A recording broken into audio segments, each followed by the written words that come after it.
Muito do que eu estava pensando em falar já foi dito, e até com mais brilhantismo e profundidade pelos que me antecederam. Poderia passar a próxima, por favor? E não somente destacar algumas questões, mas também já foi dito que, no caso do Brasil, não tem nenhuma missão de importância maior e mais estratégica do que enfrentar os desafios da produção de alimentos. Né? E como foi colocado, isso tem que ser feito olhando para frente, para o futuro, e alinhado a valores ditados pela sociedade e pelo futuro dos mercados consumidores globais. É um resumo de uma tremenda complexidade, mas que define o caminho a seguir, olhando para o futuro. Próximo, por favor. Eu coloquei esses dados aqui, tirados da base de dados da FAO, recentemente, que mostram o que foi possível ser feito nos saltos anteriores. Né? O Brasil, ele simplesmente dobrou em 20 anos a produtividade de produção de cereais. Os Estados Unidos, por sua vez, nesse mesmo período, já vem reduzindo a área, mas aumentaram substantivamente a produtividade. Existem algumas mensagens aqui.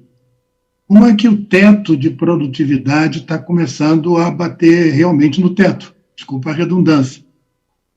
E a redução de área, em função até da competitividade para outros tipos de uso da terra, também já começa a se colocar no sentido daquilo que nós vamos falar um pouquinho mais à frente em termos de disponibilidade de mão de obra, tecnologia, de automação no agronegócio. Próximo, por favor. Mas isso é olhar para trás. Né? Agora, para olhar para frente, a primeira questão que chamou muito a atenção em um debate que nós fizemos no Centro de Gestão e Estudos Estratégicos é aumentar a coordenação entre os atores. E isso vale para examinar, como nós fizemos naquele estudo muito aprofundado, olhar para todos os elos dessa cadeia de valor de alimentos, que vão desde os produtores de insumo, os que transportam esses insumos, a produção animal vegetal, o transporte para as áreas de transformação, exportação, tudo aquilo que leva aos mercados no atacado, mercado de varejo, que em última análise vai cair dentro de um prato de comida, seja no Brasil, seja fora do Brasil. Próximo. Um dos pontos mais importantes, próximo, eu tenho a impressão que vão entrar mais duas informações. Mais um, por favor. Não, volta. Um dos pontos mais fortes destacados por todos os que participaram, e nós buscamos trazer sempre representantes de todos os principais elos da cadeia de valor, é que essa integração dos atores do sistema agroalimentar, por exemplo, nos ministérios e nas agências reguladoras, precisam se entender. Porque essa missão mais importante que nós temos não admite desentendimentos de grande monta. Então, não adianta, e recentemente até eu mandei algumas mensagens para grupos que estão discutindo o agronegócio e a ciência nesse período de transição, no sentido de dizer que não adianta para o Brasil ficar brigando meio ambiente com agronegócio, com outras áreas. Nós temos que aprender a olhar para frente na mesma direção, para não criar aquela situação que alguns chamam de remar acima do rio, que você tem que ficar remando o tempo todo, porque se parar um pouquinho, o rio te traz de volta. Isso não faz jus à importância do agronegócio para o Brasil e do Brasil para o mundo. Então, esse entendimento das agências, junto com os ministérios mais diretamente ligados a essa questão, precisa acontecer. Foi, talvez, uma das questões mais importantes no que diz respeito à dimensão de viabilidade econômica, social e ambiental que surgiu no âmbito desse estudo. Eventualmente, em conversas futuras, a gente pode aprofundar essa questão. Próximo, por favor. Então, a Siqueira fez várias menções a essa questão. Só vou destacar aqui que, queiramos nós ou não, estão sendo formadas as bio-based societies, né? Aquelas sociedades que olham para a questão ambiental, biológica, etc., com um olhar diferente das sociedades que as antecederam, né? Se vocês forem buscar esse termo bio-based societies no Google, vocês vão ver que a quantidade de informação é muito grande. E aqui eu queria fazer um comentário que não está na transparência, que um livro não muito... um livro de, se não me engano, 3 ou 4 anos atrás, escrito ainda pelo Stephen Hawking, ele diz que nos Estados Unidos são publicados cerca de 50 mil livros por ano. Ele também analisa, em uma resposta que ele dá para uma questão importante, ele diz que existem 100 mil vezes mais informação rodando em textos do que em todas as bilhões de pares de base nitrogenadas numa cadeia, numa fita de DNA. Isso para mostrar que o mundo que nós estamos vivenciando já há algum tempo, e aquele que vai ser vivido mais lá na frente, tem na capacidade de transformação de dado em informação, informação em conhecimento, conhecimento em estratégia ou plano, como uma das principais linhas, chama-se linha de agregação do valor do conhecimento. Quem não souber fazer isso, vai perder para quem sabe. Próximo, por favor. Pode passar, que o Siqueira já até apresentou, nós estamos Siqueira, visitando as literaturas em comum. Nessa transparência, eu só queria chamar que o Brasil tem uma vantagem comparativa imensa, que está na raiz do discurso do Alisson, né? Nós, mesmo quando nossa população começar a cair, lá por volta de 2042, ainda vamos ter mais de 60% da nossa população entre 15 e 64 anos. Isso não é qualquer país que tem uma pirâmide demográfica como a nossa. Agora, a gente precisa dar missão para esses jovens, como foram dadas missões por outros países, em outros setores, que os tornaram número 1, número 2, naqueles setores escolhidos. A Coreia, sempre é citada como exemplo, o próprio Japão, né? Mas nós temos uma vantagem comparativa que está no nosso povo, principalmente nos jovens, que não podem, de forma alguma, deixar de serem preparados para o futuro, por conta dessa característica puramente demográfica, que é muito particular ao Brasil. Próximo. E não precisa nem falar, porque isso nos aproxima muito. Pode passar o próximo slide, por favor.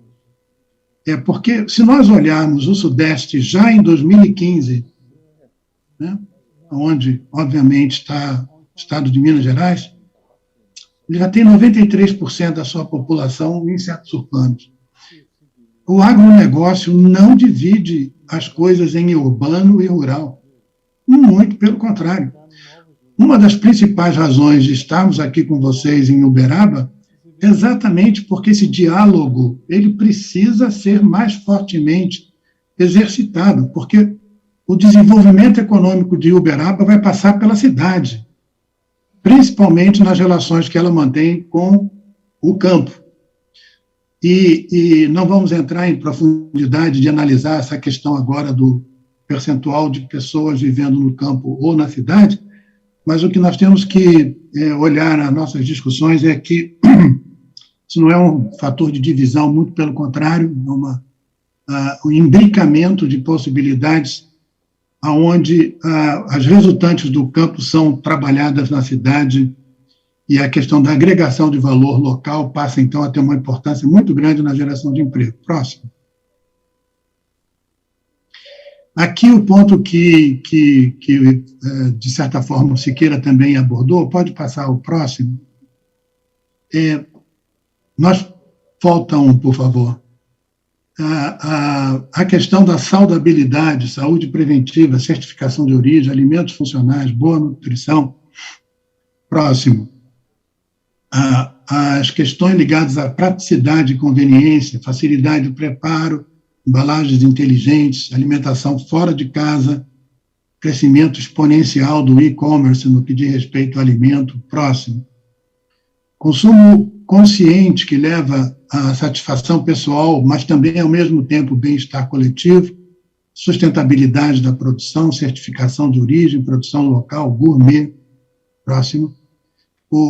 Aquilo que nós verificamos em alguns nichos de sensorialidade, diferencial de qualidade, consumo sofisticado, obviamente, para um maior poder de compra, o digital cooking, que vai chegar nas nossas casas, não vai demorar muito, a partir da sofisticação da produção dos insumos para a manufatura aditiva de alimentos, o chamado feito em casa, que é uma tendência muito forte também nos hábitos alimentares, puxada por preferências culturais, refeições caseiras, valorização de tradições, alguém falou aí em queijo, uma grande sofisticação de investimento científico, o vegetarianismo, né?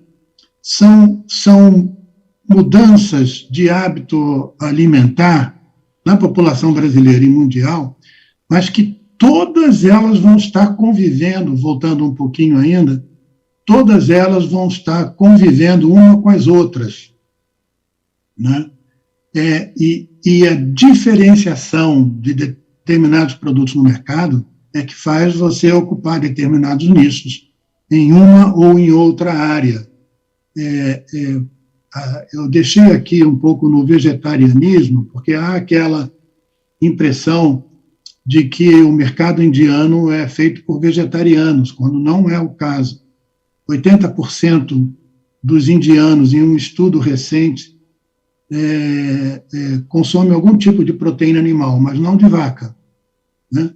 E mais ainda, eles estão dispostos a pagar mais caro por uma carne cell-based, né, produzida em, vamos dizer assim, cultivos de tecidos, assim como a plant-based, que é a carne fake, produzida a partir de proteína vegetal. Próximo. Então, próximo. Mais um. Então, o que o Siqueira, de uma certa forma, chamou a atenção é que o desdobramento dessa nossa missão brasileira de produzir alimentos para o Brasil e para o mundo está vivenciando uma nova realidade, que não era a realidade que permitiu que a gente, no último salto, conseguisse fazer o que nós fizemos. Nós vamos ter que fazer muito mais coisas. Estou trazendo aqui só alguns poucos exemplos de situações e que estão sendo enfrentadas já hoje por várias instituições no Brasil, como o próprio selo Baixo Carbono, do Ministério do Meio Ambiente, a Coalizão de Empresas pelo Clima, a Fundação Brasileira para o Desenvolvimento Sustentável, junto com vários atores procurando equacionar essa questão da pegada de carbono de produtos alimentares. A minha opinião é que nós deixamos de olhar isso, perdemos um pouco de tempo para nos engajarmos mais fortemente para falar aquilo que acho que foi o Fernando que mencionou, sobre o Carne Carbono Zero, um programa já de algum tempo da Embrapa, instituição que eu tive a honra de fazer parte. Próximo. E para finalizar, sem entrar em detalhes, esse novo mundo que está olhando para aquilo que é produzido no planeta, né, ele montou um novo ecossistema. Ele não é mais só o ecossistema de inovação que nós estávamos acostumados a analisar nas instituições de ciência, tecnologia e inovação. Ele é um ecossistema muito mais complexo de investimentos, de desenvolvedores de indicadores, de firmas de consultoria que estão se especializando cada vez mais para apoiar o desenvolvimento de novos negócios à luz dessas palavrinhas mágicas aí que dão forma ao ISG. O grau de complexidade de atores e o que cada ator tem produzido com fortes impactos nos mercados de grande volume ou de médio volume, gera o que se chama ESG Data Intelligence. Que não estejamos nós, de forma alguma, despreparados para esse debate, porque ele já existe, obviamente, e se intensifica a cada ano, dando novos parâmetros para os negócios derivados do grande agronegócio. Próximo, por favor. Esse ecossistema foi produzido pelo Fórum Mundial. Para terminar mesmo, eu queria dizer que os nossos competidores estão atentos, muito atentos, né? Todos esses pontinhos que estão aí, e a gente já apresentou isso em algumas oportunidades, todos esses pontinhos que estão aí representam um estudo feito sobre os impactos de ESG no agronegócio. Todos eles, sem exceção.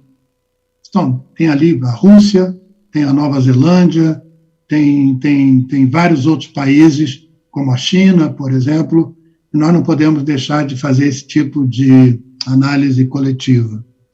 E é muito em cima disso que une tudo que o agronegócio faz e os bens que ele geram para a sociedade, que o Polo de Comunicação Estratégica tem a intenção de movimentar com a participação de vocês, mostrando para a sociedade aquilo que foi feito, aquilo que está sendo feito, aquilo que vai ser feito no futuro para o bem-estar de cada um dos cidadãos, no caso de Uberaba, no caso do Brasil, no caso do globo, né?